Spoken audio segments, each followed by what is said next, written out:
Hello and welcome to Real Talk. I'm Alex and I'm joined by my co-host Nickii. Hello. Hello. And in this episode you're going to hear a bit of this. You could have the best piece of creative or, creative campaign assets that have ever been produced in the history of humanity. Yeah, but if no one's seeing them, then what's the point of them existing? Yeah, why are you spending all that money? You've got to have a quality, brand-safe media environment. And a bit of that. And from there, you're already building in an element of measurement by actually putting these things in front of people, gauging their reactions, and changing the creative process. Really informing it with insights, human insights at a very, very early stage, and all the way through that creative process. Today's guest is Creative Strategy Director at global media platform Teads. He's bringing all of his 25 years industry experience to the debate, along with his mantra to be passionately curious. It's Steve Sambrooks. Hi, Steve. Hello. And also joining us are not one, but two of our IMA experts. We have Global Creative Director Simon Long. Hello. Hello. And we also have Media Director Ben Cunningham. Hello. And they're both here to bring their big opinions to the debate today. So, Steve, let's get started. What are you calling bullshit on today? Today I'll be calling bullshit on current methods of establishing creative and media effectiveness. Oh, that sounds deep. Can we start by asking you why?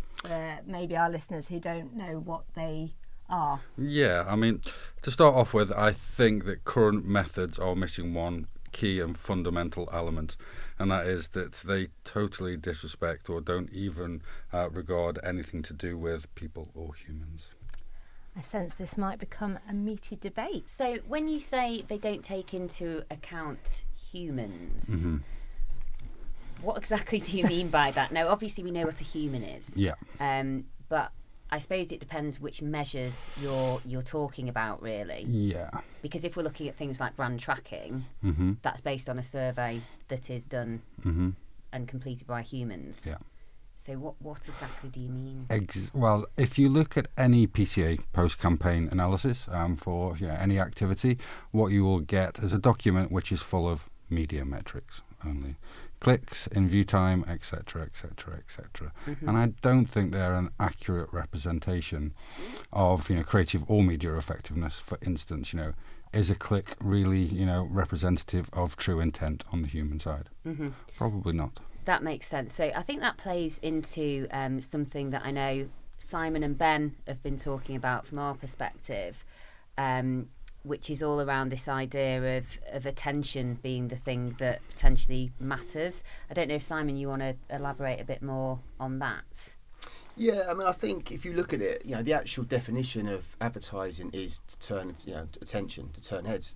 If you're talking about real talk, I think the actual verb, the Latin verb, is to turn heads. I think Ben and I sort of sat down a couple of months ago and we're talking about the attention, and we found this really interesting stat that only 4% of all advertising marketing was paid attention to last year, which is a pretty horrifying statistic, right? Because that's a lot of marketing budgets down the drain. There's a lot of brands are talking to themselves, right? And when you look at it, it's probably because, going back to your point, we look at it in terms of this kind of bubble-like Adland shell that we live in, rather than living and working and walking in the real world and understanding real people problems.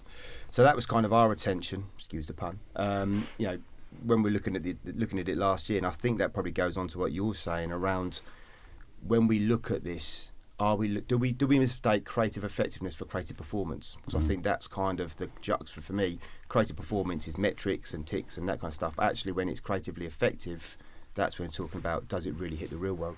Yeah, creative effectiveness. If you think about advertising in its truest sense, the only purpose of advertising is to sell stuff. Yeah. So the ultimate, sort of creative effectiveness is, is their brand growth. Yeah. Are brands, are they more liked? Are they selling product? If so, you can bet your bottom dollar that's probably down to an effective creative campaign. Because if it doesn't sell, it's not creative. Is that overly, isn't it? I think it was, yeah. Yeah, but we'll have it. We'll cut that. We'll say we made that up. That's a good word, right? But in many ways, it's like if it doesn't sell, it's not effective. You could change it for the context of today. It doesn't have to be creative. It's effective. And I think it's an interesting point. Even all these years on from when that quote was made, you look at it now and you're like, that's essentially the purpose of everything we do, is to sell. You know, everything changes, you know, in terms of the metrics and the media and everything else, placements. But essentially, if it doesn't sell a product or a service or, you know, whatever it might be, then it's kind of irrelevant, you know. If you think about it, if you know, imagine the next 40 hours, you know, we couldn't sell in marketing and advertising, the industry would sort of go kaput, really. Yeah, it would. I mean, if you think about the, you know, again, the fundamentals of advertising, you know, they've remained the same. The media landscape has changed, fragmented drastically over 30 years, but the fundamentals of advertising are exactly the same, and they haven't changed. You know, it's to talk to the right person, with the right piece of content at the right time. And that's probably never going to change because it's a really winning formula. The purpose of advertising is to sell stuff. The power of advertising is to create emotional resonance. You know, you can't create emotional resonance without humans. On both sides, those crafting the advertising and those that they're talking to. So when you talk about calling bullshit on the current ways of measuring that, can you expand a little bit more on, so you've talked about that's because it doesn't take into account people, the kind of fundamental reason why any of this is there in the first place. Have you got views on what would be an alternative?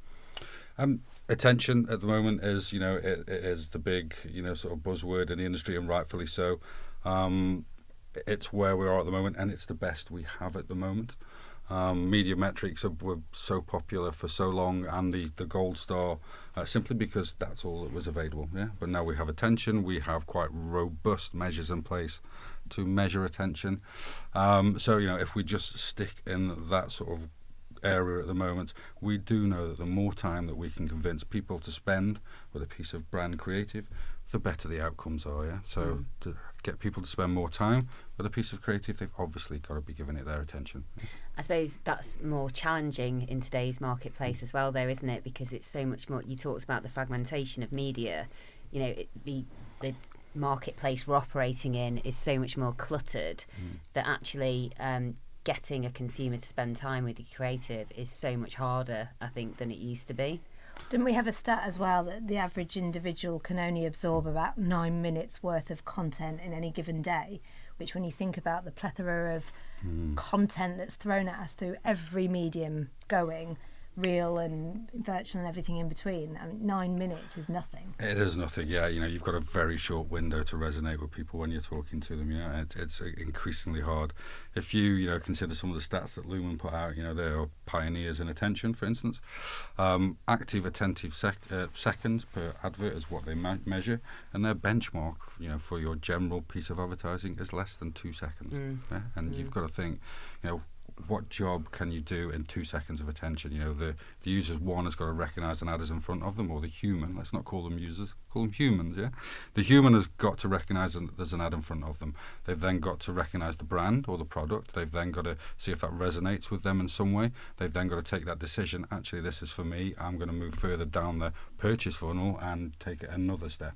Can you do all that? Is that all possible in, you know, less than 2 seconds? It's a massive creative challenge, isn't it? Because if you think a lot of what the work we do, and Simon, you can add to this, would be about building brand engagement for the long term.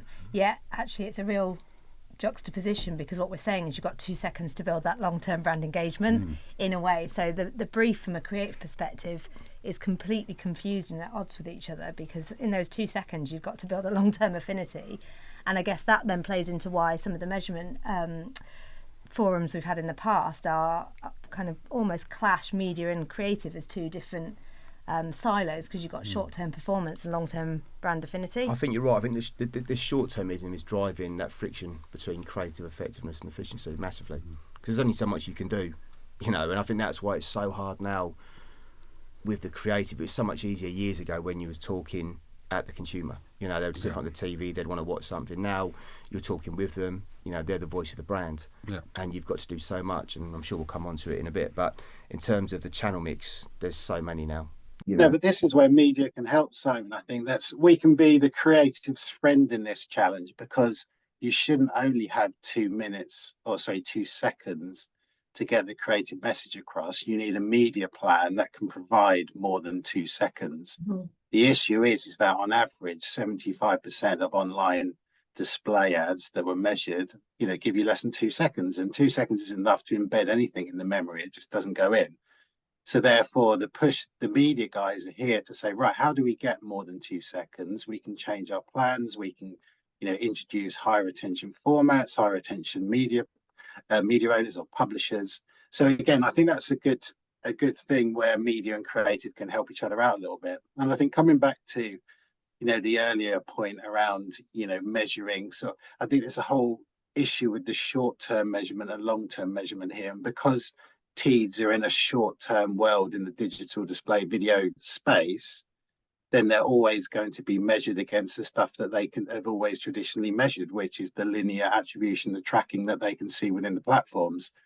Whereas we know that is only telling less than 20% of the story of what's going on from any advertising, any creative. So that's why when we talk to clients, say, yes, we need to measure the behavior in that way, but then we need to have the brand tracking in place and the econometrics where we can to measure impact on sales, to provide that 360-degree view of what's going on, because otherwise you're just kind of optimizing into a box, really, and not really, you're not looking at the bigger picture.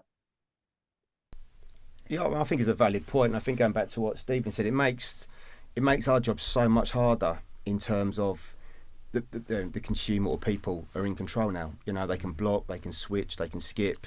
So it's not just a case of getting the creative or the idea, getting the right media plan in place, but it's got to be effective and it's got to be engaging. Yeah. So again, it's long gone are the days of people sitting down and you're sort of showing lovely cinematic focused ads at them. If they don't want to watch you, they can skip you, they'll block you. I think that's a really important point that you've just made as well. The choice from the person to engage with advertising rather than being forced upon them is really, really important. If someone chooses to watch a piece of advertising or engage with it in some way, rather than skipping it or being, or having it forced upon them, then surely if they've made that choice to watch, then they're paying more attention. So I think ad formats that are there to be skipped over if the user wishes. The results that they drive, I think, are far more representative in creative effectiveness than ones that where you're forced to sit and watch a 30-second TV ad, for instance. Yeah, definitely. Well, I think media again plays a key role there, doesn't it? There was a question that I was having a look at earlier on, say, if media and creative are sort of planned together, will they automatically be effective because they're done together, when in reality 2 wrongs don't make a right. So what I was thinking there is that you need some amazing creative work, and we've seen all the stats to show if the creative is as effective as possible, it can do a bigger job than media planning can on its own. But ultimately the media planning will enable that creative to be shown, like you said earlier, to the right person at the right time in the right space. And therefore, if they do that, then they're going to watch. So again, it kind of feels like, media's got a big role to play in terms of giving the creative the platform to do as good a job as possible. Yeah, I mean, I would agree with that. You could have the best piece of creative or, creative campaign assets that have ever been produced in the history of humanity. Yeah, but if no one's seeing them, then what's the point of them existing? Why are you spending all that money? You've got to have a quality media environment, quality brand safe media environment with quality creative. We talk a little bit more about measuring attention. Yeah, sure. So the way that attention is measured at the moment, or any campaign or creative is measured at the moment, it's right at the end. Yeah, and by that time, if it's failed, it's too late. So in terms of the creative process, I think the best campaigns are those that have measurement attached to them right the way through the start, from inception right to delivery. So the way that it usually works at the moment is, as I mentioned earlier, a brand will have a problem, they'll give it to their creative agency, their strategists will busy away, they'll come up with some really key insights into that problem, insights that make you look at that problem in a slightly different way, one you haven't done before, and it's that aha moment. And then you build your brand platform and your creative strategy off of those insights. You then go away, you make all the assets, it's great. They then get delivered to the markets, and then markets go, okay, we need to optimize these for our markets and for our platforms, and that optimization comes right at the very end. It's an afterthought, and surely that's okay. You do have to optimize, as Mark Zander, our chief client officer, says. If you're a skydiver, You want to check that your parachute is going to open before you jump out of that plane. Yeah. So you need to do contemporary testing on the assets before they go up, but not right at the end. Yeah. Right at the end is way too late. So even at sort of storyboard and inception level, there's a whole load of work you can do around there. Engaging with your media owners and their strategy teams, their studio teams, and more importantly their insight teams, where you can take these initial concepts and you can put it in front of people. Sort of great platforms like Neurons, for instance, or Realize, which will gauge human reaction to these sort of animatics and storyboards, and from there you're already building in an element of measurement, by actually putting these things in front of people, gauging their reactions, and changing the creative process, really informing it with insights, human insights at a very, very early stage, and all the way through that creative process. So it's not just about doing it at the end, it's right at the beginning, it's not an afterthought. Yeah. I can see, Ben, I think you're wanting to make a comment here. Well, I think as a media person, it's been one of those things that we've talked about a lot internally, because you need to try and, like you say, I love the parachute analogy, but you need to try and make your work harder before it goes to work, if you like. And in media, I think we're probably a bit more sort of used to working that way. I think from a creative sense, like you say, there's lots of interesting partners that you can run the creative through prior to that. But I think Simon can jump in as well. But I think it's probably, out of all of the creative jobs that we produce, or any creative agency produces, the proportion of clients doing that, or agencies doing that, is probably quite low, like very low. And I'd be keen to try and increase that. But I don't know whether like creative people in particular, so they're a clever bunch and they probably don't want to be told what to do, Simon, do they? Not that clever, mate. Often it's time and budget, isn't it, largely, and then a little bit of reliance on instinct and experience. But I don't think it's a case of telling creative people what to do.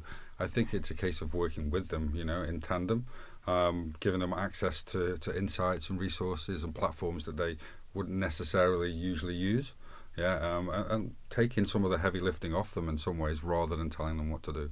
I think one of the questions earlier on we were discussing was that what comes first, media or creative? Well, neither. It's the audience comes first, isn't it, when it's planning? Media and creative, they're informed by a strategy and they should be developed together and in tandem. So I think that's kind of a key thing to think about. It should always be audience first rather than anything else. Agreed. Lovely point there, Ben. He's quite good at this, isn't he? Yeah, enjoyed that one. Should be here. I was going to say, so going back to the point around, so advertising is about turning heads, and ultimately the purpose of advertising is to sell stuff. And then we were talking about some of the metrics not being appropriate or solely defining of good versus bad, and attention being really key. I think one of the challenges we face with a number of our clients is that dichotomy between, we want to raise brand awareness because ultimately that will drive growth and sell more, versus we need to sell more tomorrow. And so it's that brand versus performance conversation that ultimately can dictate both our creative and media, whether it should or it shouldn't. But we've got living and breathing examples where it does. I guess that's a topic to discuss, because some of this is quite theoretical. Yes, it should be, but the reality is when a brand turns around to us and says, but we need to sell stuff tomorrow, performance, attention is less of a metric for them. I mean, what we're seeing there, you're talking about top end of funnel awareness, virtual trying to do the same job as the low end funnel conversion, and I think the common parlance for that at the moment in the industry is brand formance, even though I'm not too hot on that word, but it's what's flying around at the moment, and it's the convergence of the two. It's the best of both worlds, and I guess the way that you get to that, or a way of potentially achieving some steps towards that, is down on the media owners and how you trade. So you trade on guaranteed outcomes rather than clicks or in-view time, because if you're trading on doing a brand performance campaign and you're trading on a guaranteed outcome of traffic driving, so quality traffic on site, somebody spends 30 seconds on a site or navigates between 3 pages or 2 pages or whatever it is, you will only pay for that impression. So therefore, if the media owner is taking on all the risk, which they are, because they'll be delivering a lot of impressions that they're going to have to ingest the cost of. The media owners definitely got to get better at delivering those guaranteed outcomes. Yeah? I'm just smiling at the idea of brand performance. It's like media's experiencing what creatives have always experienced, which is concept one and concept two. Can you merge them together and create the best of both? Yeah. We're now doing that in the media landscape too. Yeah. Welcome to our world, Stephen. Yeah. Yeah, well, 10 years ago it was brand response. That makes a bit more sense than brand performance to me. I think, so back in the day it was always, the direct response versus the brand, and then, we needed to bring them together. You got brand response, and people would argue if you do brand response, you're neither doing the brand or the response as effectively as you can. So it's always been a little bit of a challenge, really. But I think, speak to lots of our clients and different industries at the moment, you've got to change so much on the client side to get their head around that, because you can speak to the marketing director or the CMOs about the importance of long-term brand advertising to drive business growth and all that kind of stuff, but then every week they're sitting in meetings internally saying footfall is down this week, what are we doing this week? And it kind of like they pull at each other constantly. So you either have to have a really strong CMO that convince the C-suite at their company that we need to think differently and measure differently and not measure week to week and measure annually or something or other. But it's so hard. And I think that's kind of our big challenge for agencies, is to take that information to clients, help them make the case for that, because we know ultimately over 2 years, 3 years, it's going to be the better thing to do. But, there's not many, lots of CMOs don't last 2 or 3 years these days, let alone by football managers. Yeah, it's helped them make the case and then help them hold their nerve, isn't it, a lot of the time? It's understanding what that effectiveness is, because it changes on a weekly basis. And like you said, ultimately it's to drive sales, but also it's to consideration, awareness. There's so much and I think if you can get that at the start, then you can start to sort of adapt the performance accordingly. I think in many ways, going back to your point initially, because we don't really understand what it is at the start. What do you mean by effectiveness? What do you want it to be this week, next month, next year?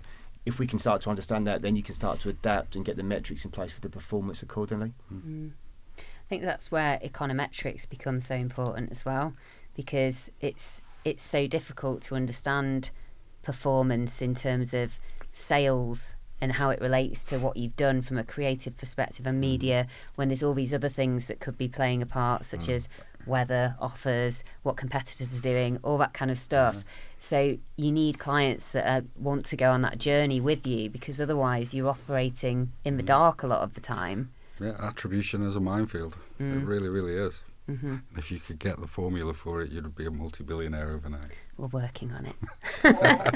When it comes to econometrics, one thing that I was keen to sort of discuss here is obviously, within media, all of the media spend is generally used to determine the ROI that it provides.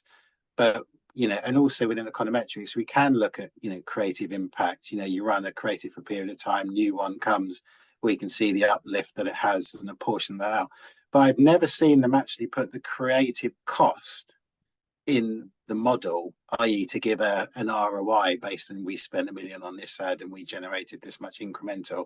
And I think that's probably somewhere that the whole measurement and modelling world needs to evolve into a little bit more, because it does seem like econometrics, media, creative, brand tracking often, and the two are sort of separate. Yeah, certainly if we're saying that the way forward is entirely the connection between the media and the creative, then yeah, you're right, the measurement needs to be balanced as well. I think ROI has changed, hasn't it? It's the return on investment, it's return on interaction. And like you said, now if it's about people first, that return on interaction with your target audience is probably just as crucial as your return on investment from a brand perspective. Have you investigated attention metrics and started talking to advertisers about those? Yeah, Teads have been on the attention journey for quite ahead of the curve actually, for about 2.5 years. So we work very, very closely with Lumen and a whole host of other companies, and Teads are actually the only online inventory supplier at the moment that has attention metrics Lumen built into our platform natively. So all of our campaigns have a second-by-second sort of download of attention metrics by standard. Complete transparency. And have you seen any great examples of work or ways of doing things that have garnered great attention scores that you can tell us about? Sure. So I guess, I'm talking about Teads here, but if you think about any media platform, what you've got to try and do with that content that you're given is you've got to try and utilize that content in a way that is tapping into existing user behaviours on that platform. So, for instance, with the Teads platform, because it's all publishers, premium publishers, people have already taken that decision to click on a headline. So something's already resonated with them. So you've got their attention. So they've already gone through to that publisher page, and so they're scrolling really slowly. Because they're reading because they're interested in what's on their screen. So the Teads platform, you don't have to battle against the scroll. The scroll is actually a really, really good creative hook. So what we can do with the scroll is we can inform any of our creative in real time, have things coming in, coming out, having the images changes, having things switching around. All those sort of little movements which are guaranteed to catch the human eye. So the average in-view time for any sort of ad placement in the Teads platform is between 8 and 12 seconds. But again, we're talking about in-view time, and in-view time is not a human metric. It really isn't. But that's really important to have that high in-view time, because what that actually is, it's an 8 to 12 seconds of opportunity for us as a studio team to be really creative, because we have 8 to 12 seconds of opportunity to attract the user's attention, to pull them away from the content they've already made a decision to read and into the ad real estate to spend time with the brand. So anything where you can leverage existing user behaviours to your advantage is always going to be a winner. So you're actually diverting attention. So if someone's highly attentive on a piece of content, you're trying to pull their attention away from that and into the ad space. I mean, if that ad is, again, going back to a point that was made earlier, you can have a great ad, but if no one's seeing it or paying attention to it, then what's the point of it? So accept that, it's a great thing that the user is already really attentive to a great article they're really interested in. But on behalf of the brands that we carry, we've got to do our best to motivate that user into that ad space. We talk about attention seeking, but attention keeping. And I think some of what you were just saying about that platform in particular, it kind of has to battle with both of those a little bit, because you've got an alternative, haven't you, in that scenario? Because it's all very good capturing attention, but if it doesn't resonate, then you don't remember it, you don't engage with it, you don't do something about it. And I think that's a really important point too, because it's easy to shout loudly, but it has to be right person, right time, right place. It's that kind of that short-termism, isn't it? Again, I think a lot of brands want to sort of interrupt it and be disruptive, but again, how do you then start to give it longevity? How do you create more of a valued role to play going forward? I mean, one thing again, going back to the fact that we've always got to keep humans front and centre here, you've always got to be respectful of the user experience. So shouting loud is great, but if that shouting loud is disruptive in the wrong way, the negative connotations for your brand via your really annoying advertising could be detrimental to what you're trying to achieve. So it's always really important to keep that human front and centre, and remember, yes, you do want their attention, but you've got to be respectful of their user experience. And that's where relevancy comes in as well, doesn't it? Because obviously, if what you're showing is relevant to what they're reading about, then it's going to potentially be adding value to what they were already looking at. Contextual advertising, we know that it drives much more superior outcomes than just throwing your ad willy-nilly in with a scattergun effect. You've got to reward the reviewer. If they're prepared to listen to you, and there's plethora of thousands of other content and advertising they get served up every day, you've got to reward them with something for their time, their loyalty, and that's where it's just so important, and that's where you need to sort of really consider them, what's relevant to them, what's real to them, what will solve their problems. Reward them for their time. I think that's what we need to do. I completely agree with you. If you can make your ad experiences, playful in some way, make it an enjoyable experience for them by, leveraging the unique benefits of a platform in some way, then, it's only going to lead to better outcomes again as well, isn't it? Do you think we've lost that? Because in many ways, sort of, it's going back to kind of what we're talking about it's all about metrics and performance and da-da-da-da-da-da. And in many ways, what we do, it should be fun. It should be fun. And I know that's kind of a bit of a a sweeping generalisation, but generally, you look at the best advertising or content or stuff you've seen over the years, it brings a smile to your face, or it resonates, or it pulls a heartstring, whatever it might be. And whilst it's all really important now about the metrics and the performance and the effectiveness and blah, blah, blah, blah, blah, but at the heart of it is that emotional attachment where you go, that was good, well, that made me chuckle. To create those really standout ad experiences which people talk about, Specsavers, etc., etc. It's hard to do. It's not easy. You've got to take a risk. Yeah? And I think we've become very risk averse in the ad industry. Yeah. Because we've got to justify every pound spent, so the risk goes out of the window. But without risk, we don't have any fun. We don't create great things. And that is the issue that's been created almost by data, because we almost know too much. You kind of optimise yourself into a corner, and you don't think about. Well, you'd be worried to do something very innovative, like what Cadbury's did with the gorilla playing the drums. Where was the data that would back up that would be massive? Didn't exist. Nowhere, So where are we going to see big campaigns like that come from again? It's a good point. You're right. I think it's that element of bravery that we've lost. It's clients and brands taking a punt, but then you're right. It's that element of surprise. It's almost like if you overthink it and then you kind of you just want to see something that's sort of and then go back to your point. You want something that's going to cut through. In order to cut through, you've got to do something different. Be distinctive. And we've kind of lost that. And I think I don't know whether, like I said, it's probably going back to kind of marketing directors. The pressures on them, to sort of hit performance and hit targets. Therefore, the pressures on the agencies to deliver. Yeah. It does back the argument of the joining up of creative and media, though, because say the idea is just shit hot, maybe not founded in any real kind of science or logic, but just feels right. Then that's where the job of the media activity comes in to say, make this be right in a way, doesn't it? How do we? Whereas if they were working separately and you had this crazy idea and a media plan that was fairly traditional, then of course it's going to fall on its arse. But actually, if the idea can then dictate the media, that's when you get those kind of risk-taking magic moments. No, 100%. Like you said before, it could be the best idea in the world, but if no one sees it, what's the point? We've got to own the what and the where. I think that's it. It's almost like, what's the idea? Great. Well, where does it live? And that going back to the point, I guess we're talking about at the start. It's like, for me, media should be in the creative brief. They should be in the brainstorm. Not just to kind of work together on it, but to understand the conceptual way of thinking. And then obviously from the flip side, I'd want my creatives to be more media moguls as well, to understand the media. So, and there's something that we've tried to do is create this kind of. To me, it's not the creative team isn't just a copywriter and art director sitting there anymore. It should be strategist, it should be client, it should be media, it should be creative, it should be the receptionist who's got nothing to do for an hour. It sounds silly, but the best ideas come from that collaboration, and then if you can just get people in a room, but ultimately media being in those briefings, in those brainstorms, in those early stages. What we're saying here is, it's about being people first, audience first, collaboration. I think that's where the magic happens, and I think we all kind of want to bring some of the magic back to the industry, and I think that collaboration is where we can make it happen. So I think that we're all in agreement on that. I think effectiveness is definitely about those human outcomes over metrics. So I think we're all in agreement on what you came to call BS on. Yes. So thank you, Stephen, for joining us today. No problem, it's been great.